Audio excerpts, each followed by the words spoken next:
لەم خاکەدا ئەگەرچی با هەوڵ و هیممەتی پێشمەرگە داعش کۆتایی هاتووە و بەڵام لەژێر خاکەکەدا دوای خۆی داعش هەزاران مینی چاندووە کە هەریەکەیان مەرگێکی شاراوی لەگەڵدایە. لەم بەرنمەیەدا باس لە ئازایەتی و قارەمانێتی پێشمەرگەیەک دەکەین کە خۆی و هاوکارەکانی ژیانیان دەبەخشن و ڕۆحیان دەکەنە قوربانی لە پێناو پاراستنی هێزەکانی پێشمەرگە و پارێزەری گیانی هەر کەسێکن کە پڕوشکی دوژمنە شاراوەکان بۆیان هەڕەشە بێ. ئەمانەش پێشمەرگەکانی کەتیبەی ئەندازەی پوچەڵکردنەوەی بۆمبن لە هێزی پشتیوانی یەکی لەشکری کوردستان.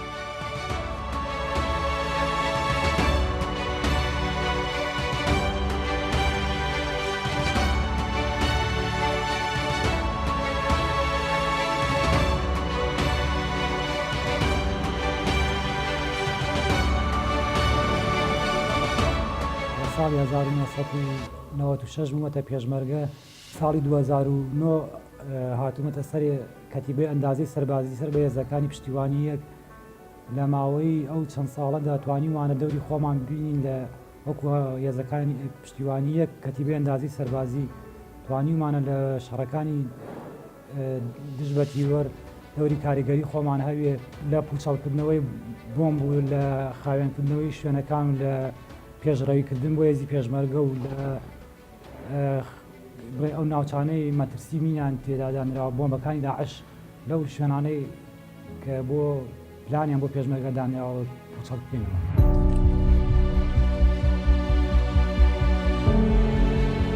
ئەوان وەک سەرەتایی هەر کارێکی مەترسیدار ئامادەکاری پێویست ئەنجامەدەن،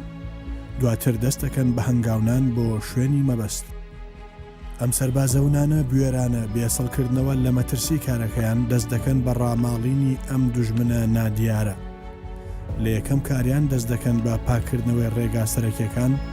چ بۆ ئەو هاوڵاتیانەی دەگەڕێنەوە زێدی بابوو باپیرانیان یان ئەو کاروانی پێشمەرگانەی کە دەیانەوێت پارێزگاری لە ناوچەکە بکەن و سنوورەکان بپارێزن. یەک لە زەحمەتەکانی ئەمە ئەوەیە بە زۆری بە پێڕۆیشتن، زۆری بە پێڕۆیشتن. ئێمە جاری وا هەبووە نزیکەی 40 کیلۆمەتر بە پێ ڕۆیشتن. ئەنجا وەرە ئێمە بە پێ دەڕۆین لە چاو، تەنها دەبێت چاویش بەکاربیێنی لەگەڵ ئەو جیازەیە بەدەستوێ. دوویش دەکەی، یەکێکیان تەرکیز لەسەر جیازەکەیە، گوێگرتن لە جیازەکە هەم بە گوێگرتنیش هەم هەزێکی هەیە، دوو هەمیش بە چاو. ئەو مەودا زۆرە ڕێدەکەی بە پێ بڵێن تۆزێک هیلاکبوون و ماندووبوون دەرەکەوێت. لەو کاتانە مەترسیەکە ئەوەیە تۆ لەو کاتا چاوت کەس ببێ یاخود زاکیرە و تۆزێ تێکەڵی بکە و شتانە بۆ ئێمە ئەوە تۆزێ گرفتە بۆمانەوە بەڕاستیەوە گرفتە. دووهەمیش مەترسی دووهەمیش کاتی گەرما، لە گەرمایە ئەمە زۆر بڵێن تووشی کێشە دەکا. ئەنجام مەترسی دیکەشمان هەیە شوێنێک سوتابێ، ئەو شوێنانەی کە بەهۆی شەڕۆ دەسووتێن تۆزێک زەحمەتە بۆ کێشەمان بۆ دروستەکە.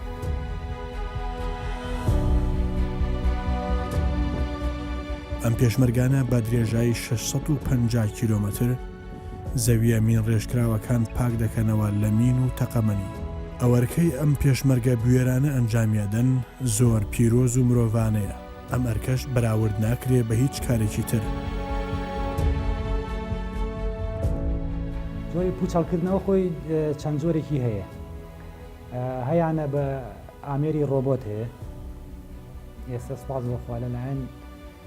وڵاتی کەنەداوە چەند ڕۆبۆتی گەیشتوە هەرێمی کوردستان. ئەوەش هەیە پێشمەرگەمان ئەمووی دەوریان لەسەر کردووە و تەجروبەیەکی باشیان فێربوون لە هەمووی ئەتوانە هەمووشێکی پێ بکەین. ئەوەمان هەردوو جۆر ڕۆبۆتیشمان هەیە. ڕۆبۆتێکیان بۆ معالەجەیە کوڵێ بۆ پوچەڵکردنەوەیە، ڕۆبۆتێکیش بەس بۆ کەشف بۆ گەڕانە، کەشف بۆ گەڕان. ئەو دوو ناوعەتی کەشمان ئەو دوو شێوەزەی تریکەش هەیە. شێوازی دیکەش هەیە. کاتێک من نمونە ئەم جلەی لەبەر دەکەم دەچمە سەر ئەو بۆمبە بۆم پوچەڵی دەکەمەوە بۆ شێوازی خۆم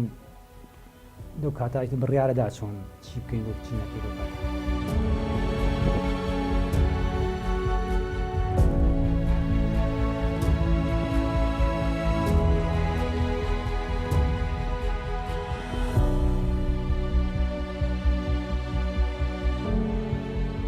کاری منیش ئەوەیە لەگەڵ تیمی هەندەسە دەردەچین بۆ کاتێک هێرشێک دەکەین یاخود پێشبەچوونێک پێشمەرگە هەیە ئێمە سەرەتا دەردەچینە ئەو شوێنە ڕۆژێک پێشوەخت لەوێ دەبین لە میحوارەکە دەبین ئیتر ئەرکی هەڵدەستین بە ئەرکی خۆمان ئەرکی ئێمە ئەوەیە سەرەتا لەگەڵ دەستپێکی هجووم ئێمە لە پێش هێرش بەرانی پێشمەرگەوە لە پێش هەموو تیمینەکانەوە بڵێن پێش هێزەکانەوەین بۆ خاوێنکردنەوەی ڕێگا بۆ ڕێکردنەوەی دەواازەیە بۆ هێرشەکە بە خەریکی ئەو کارانە دەبین ئیشی منیش وەکو ئیشی خۆم ئەم لە بواری پوچەڵکردنەوە لە بواری گەڕان بە دوای بۆم بە ئەو شەکەم ئیشێکی پیش دەکەم وەکو ئیشی ڕاگەاندن وایە وێنەگرتنی زۆربەی بۆمبەکان و وێنەگرتنی ئەو شوێنانەی گومانیان تێدایە بۆ ئەرشیف و بەلای خۆم بێت و ئەوی شەش دەکەم وەلامان کاتا ئیشی GPS کاری نەخشەیە پێیان GPS ئەوەش دەکەم وە دەستنیشانکردنی شوێنی بۆم بێ شوێنی ئەو شتانێ ئەوەش دەکەم.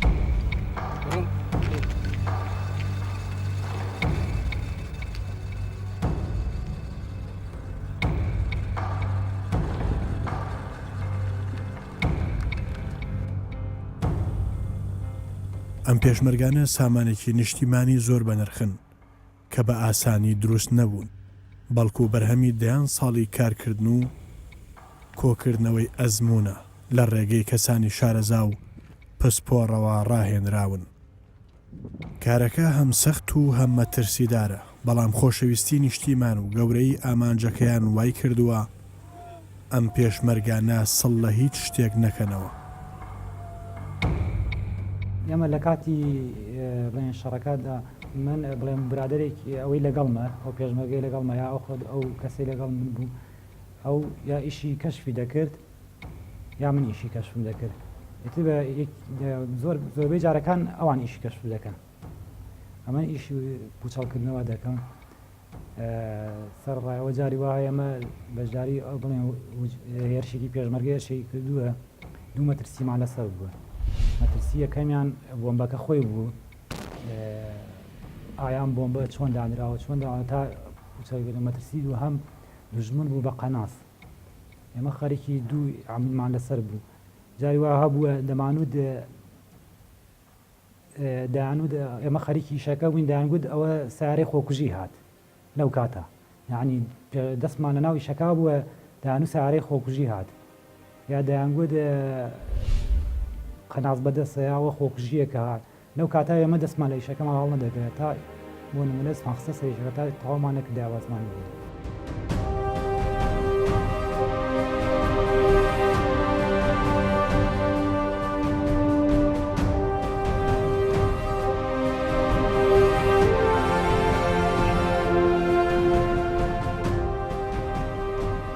ئەم پێشمەرگانە لە ناو ئاگری جەنگەکاندا لە هێڵەکانی پێشەوەی شەڕەوە ڕێگای کاروانی هێزەکانی پێشمەرگیان دەپشکنی و لە بۆمبی چێنرا و پاکیان دەکردەوە بۆیە هەمیشە بەشێکی شانازی سەرکەوتنەکان بەر ئەمان دەکەوێت.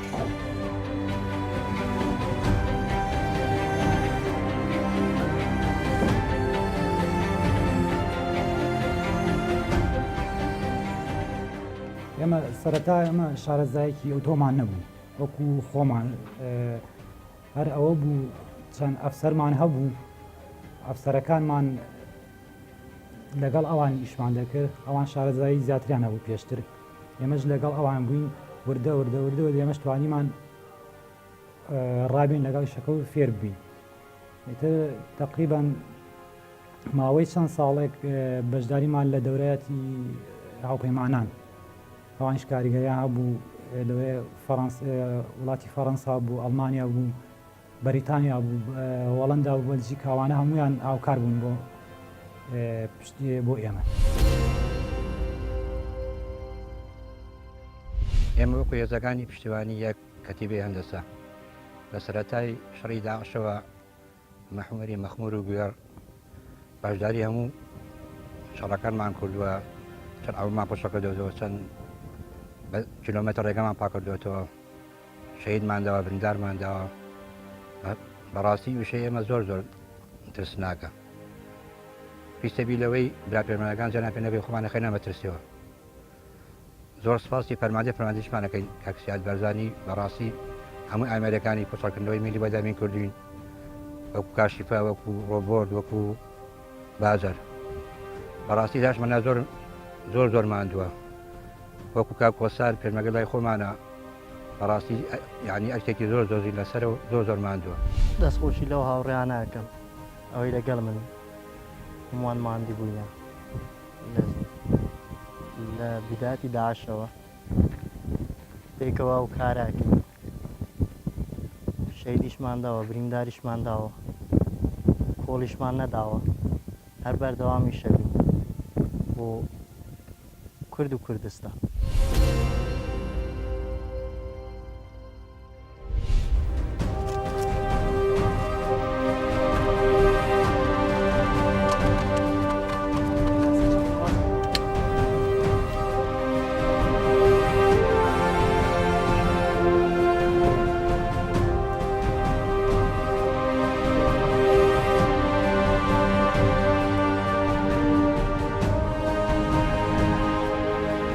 ئەوان زۆر بە وریاییەوە هەنگاو دەنێن چونکە هەر هەڵەیەک کۆتایی بە ژیانیان دێنێ ئەم سەربازە لە خۆبردووانە ئەم ئەرکە ڕادەپەڕێن و بە ڕۆحێکی نیشتیمان پەروەرانە بەرەو ئامانجی خۆبەخشی و گیانفیداییان بۆ ئەم کارە ژیانیان دەخەنە مەترسیەوە و ئامادەن خۆیان بکەنە قوربانی سەلامەتی گیانی هاوڵاتیان و هێزەکانی پێشمەرگە.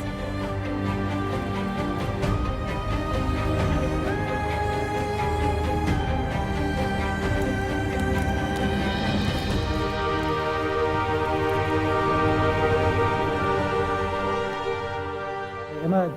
تیمێک زۆر ئەگەر بڵێن نزیکەی 5 لە 6 کەس تا 4 کەس 7 کەس بە گوێرەی کام بە ئەوە بە گوێرەی شوێن دەزانی لە مەخمورین دەردەچین بۆ نمونە شوێن هەیە وەکو پێ دەڵێن بەرزایەکانی گەڕاو ئەوە زۆر داعش لەوێ ئەدەفی زۆر هەیە لەوێ بەهۆی ئەوەی بینەوتی لێ ئەو ناوچە و هەم لە گوندی پونگینە ئەو ناوە ڕۆژانە بڵێن ڕۆژانەتی بڵێن هەفتەی جارێک 2 جار ئەوان دەوێت بۆم دادەنێن لەو شوێنانە ڕۆژانە دەردەچین ئەمە دەچینە ئەوێ زۆر جاریش ببوورە زۆر جاریش زەوی کشت و کاڵی هەبووە خاوێنمان کردێتەوە یاخود خاونی هاوڵاتیان ئەوانشمان خاوێن کردوێتەوە لە هەر لە مەخمور لە مەلا عەبدوڵڵا بوو لە بەعشیقە لە خازر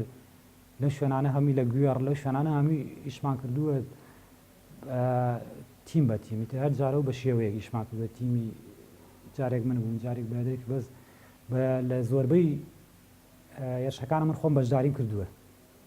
ناوزەبەی یەرشەکانە هەر لە مەلا عەبدوڵڵاوە تا بەعشیقە هەموو هێرشی پێشبەرگە تەقریبان ئەتوانم بڵێم جگەل لە مەنتیقی شەکە بەس لە هەموو یەرشەکان بەشداریم کردووە لە هەموو یەرشەکانی شەڕی دەستپێکی شەڕی داعشە بەشداریم کردووە خۆم بزانم لە وابزانم 2016 ئاماری کەتیبەی ئەندازی سەربازی بڵاو کرایەوە سەربێزەکانی پشتیوانی بڵاو کرایەوە ئامارەکەی بە ڕاگەندرەکان وتران نزیکەی 16,000 بۆم شتێکی وا بوو بڵاو کراوە بە کۆی گشتنی ئەو هەموو ئیشە کراوە لەو ناوچانە.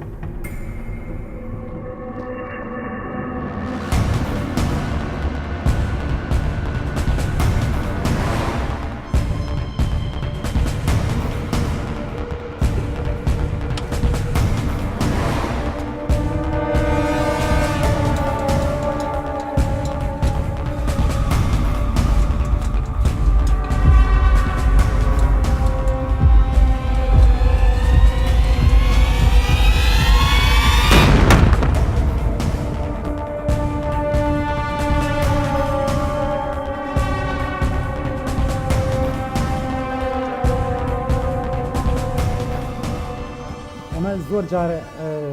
دەچینە سەر بۆمبێک بۆ نمونە ئەبێ ترسو لە بۆمبەکەیە جاری واژ هەیە ترسو لە کەسێکە لەو نزیکانە بێ گرتنیەکە یاخود بە قەناز تەقەلێکردنیەکە ئەو شتانەشمان هەیە ئەجا ئەم بۆمبە جاری وا هەیە هەر بۆ نمونە خۆمان دەیتەقێنینەوە تەماشێکی مەوادێکی کیمیایی تێدایە بۆ سەرژیانی خۆمان ئێستش بۆ ئێستەژنا لە داهاتوە لەوە چێ دەوریەبێ بەس ئێس نازانین یعنی بڵێن ئەو مەترسیانێکی هەیە لە سەرمان یاخود بڵێن لە شوێنێکە سیارێکی خۆکوژی چەندجا چونێتە سەر سیارە هەندێ ئامێری تیادا ناوە سیارە یعنی زۆر خەتەر ترسناکە ناوە سیارە نازانین لە ناو دەرس بە یەک لەحزێ چونکە یەک لەحزێ دەست بە شتێک و هیچ شتێ ناکەی بڵێ لەو کاتە ئایا نا. ئەمەوەکو پێشمەرگەی فەرماندەی هەولێر زۆر سپاسی هێزی پشتیوانی یەک دەکەین بەش تیمی هەندەسا کە کاتێک هێرش دەکەین بۆ شوێنێک دێن لە پێشەمە دەڕۆن بۆمبەکان پوچەڵ دەکەنەوە ئەمە هێرشی خۆمان دەکەین بۆ سەر وێرگەکانی داعش ئەوان ژیانی خۆشیان دەخەنە مەترسی لەبەرەوەی عوبانە لە پێشەمە هەردەگرنەوە کارێکی زۆر قورسە بەس بۆوان ئاسانە زۆر بە ئاسانی عوبەکان پۆچەڵ دەکەنەوە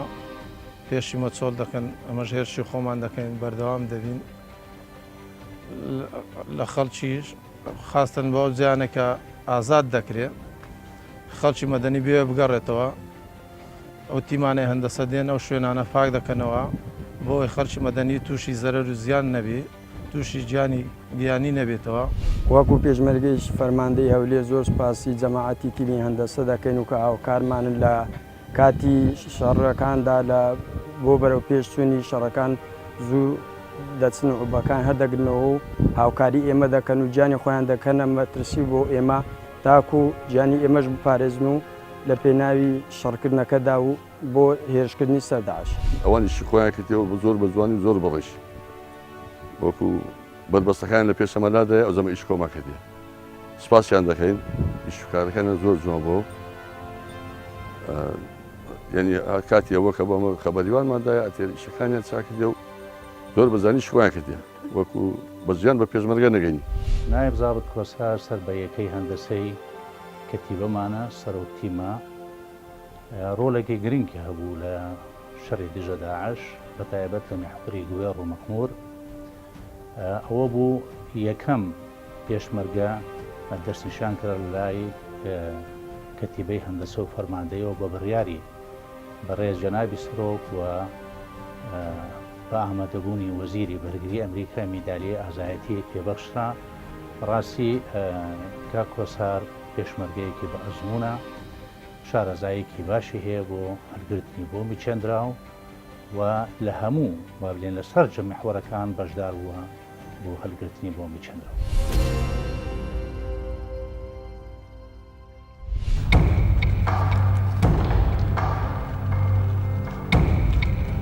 هەنگاو دوای هەنگاو دەست دەکەن بە پاکردنەوەی ئەم خاکە لە پاشماوەی جەنگ و بەرماوەی ڕقی ڕەشی تیرۆرستان ئەگەرچی باڵادەستی و هەژمونی داعش لەم ناوچانە لەسەر دەستی پێشمەرگە بە کۆتا هات بەڵام پاشماوەکانیان تا ئێستا هەڕەشەن لەسەر ژیان و ماڵی هاوڵاتیان.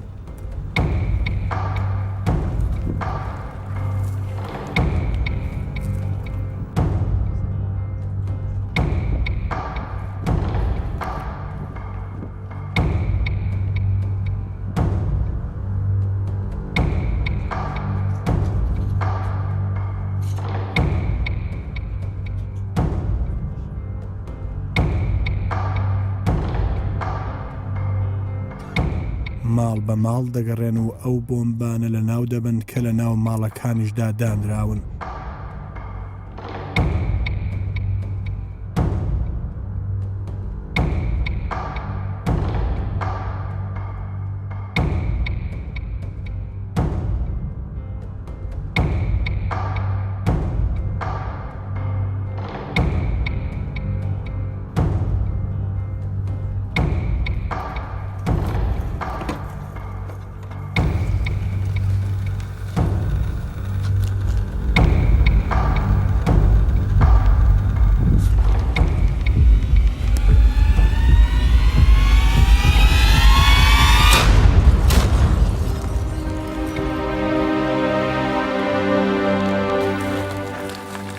کاری ئەمە کارێکی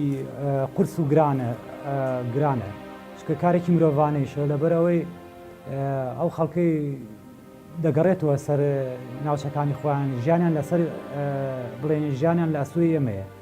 هەم لە پاکردنەوەی شوێنەکانیان بۆ نمونە ماڵەکانیان خانوەکانیان گەڕەکانیان ژیانیان لەسەری ئەمەیە کارێکی بڵین تا بڵێ مرۆڤ ئینسانیە ئەوی کارەی ئەمە دەیکرد.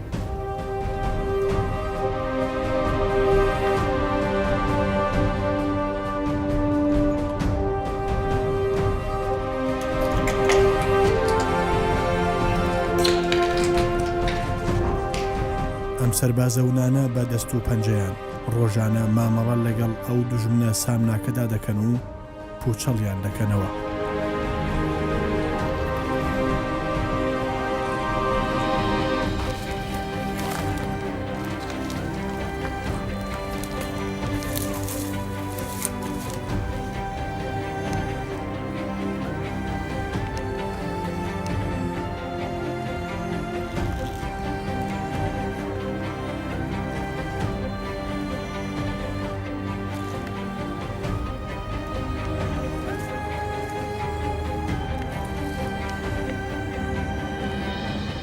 ئەم بۆمبانە وەک مەرگێکی شاراوە خۆیان حەشارداوە،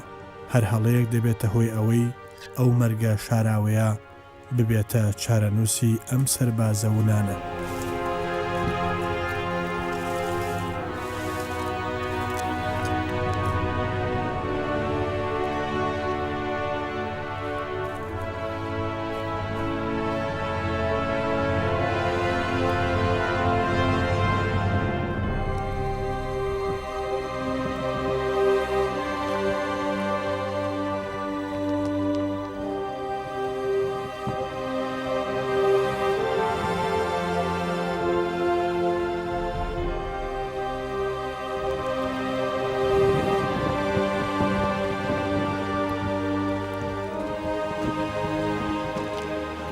ئەمە لە هەندێک جار ئەو بۆمبانەی هەڵی دەبینەوە هەندێکیان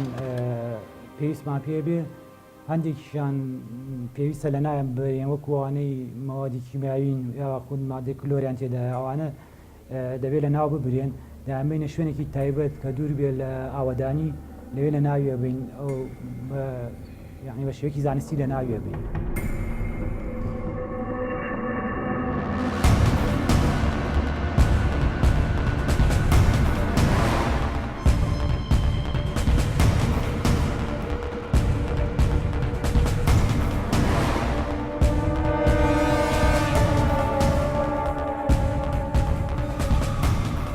لە درێژەی ئەو هەڵمەتی پاکردنەوە کە چەندین ڕۆژ دەخایەنێت و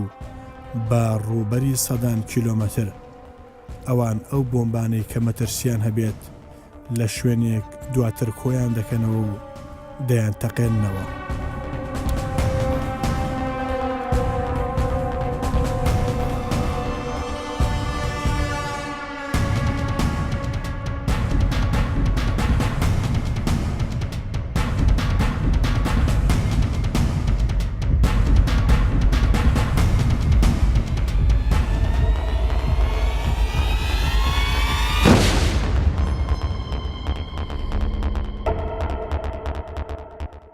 پەیامی من بۆ حکوومەتی هەرێمی کوردستان و وەزارەتی پێشمەرگە ئەوەیە کە ئەو ئیشەی ئەمە دەکەن ئیشێکی زۆر مەترسیدارە بە هەندێک ئامێری سادە ناکرێت ئەوش ئەمە ئامێری زۆر پێشکەوتوی دەوێت. ئێستا هەندێک ئامێر هەیە لە وڵاتان ئەو ئامێرە تایسە نەگەیشتە دەستی ئەمە ئەو ئامێرانە گە بێت و دەست ئێمە ئەتوانین یعنی ئیسفادێکی زۆری بۆ هەم حکوومەتی هەرێم بۆ هاوڵاتیانیش بکەین بۆ ئامێرانە بۆیە داواکام لە حکوومەتی هەرێم توانێت لە ڕێگەی هاوپەیمانانەوە لە ڕێگەی وڵاتانەوە هەم بەکردنەوەی خۆل بەکردنەوەی بە بە هاوکاری مادی بێ معنەوی بێ ئەو شتانە بۆ پێشمەرگە بە تایبەتی بۆ کەتیبە ئەندازی سەربازی ئەوانە زۆر پێویستن. حقیقت بە تەوجیهی بەڕێز فەرماندەیمان شێخ سیهاد بارزانی ڕۆلێکی گرنگی هەبوو وە دابینکردنی باجەر و مدەڕعات بۆ تیمەکانمان لە حقیقت لە بیدایەت شڕی داعش و ئیمکانیاتەمان نەبوو بەس بە هاوکاری جەنابی ڕۆلێکی گرنگی هەبوو لەگەڵ تەحالوفی ئەو باجەرانە و مدەڕعاتی بۆمان دابین کە زۆر کەلوپەلی هەندەسەی باشیش بەدەستمان کەوتووە ئێستا تەدریبات لەسەری دەکەین و لەگەڵ تەحالوفیش پەیوەندی باشمان هەیە بەردەوامین بە کۆکردنەوەی زانیاری و کە بتوانین زار بین لەسەر هەر ئیشێکی بۆ داهاتوو بتوانین چارەسەری بکەین بە زووترین کات. ئەوە خەڵاتی سەربازی وونە لە کەناڵی کوردستان 24 پێشکەش بە نایب ڕابط کۆسار سالە محەممەد دەکەین کە سەرۆک تیمی هەندسە بوو هیوای سەرکەوتنی بۆ دەکەین تەمەندرێژ.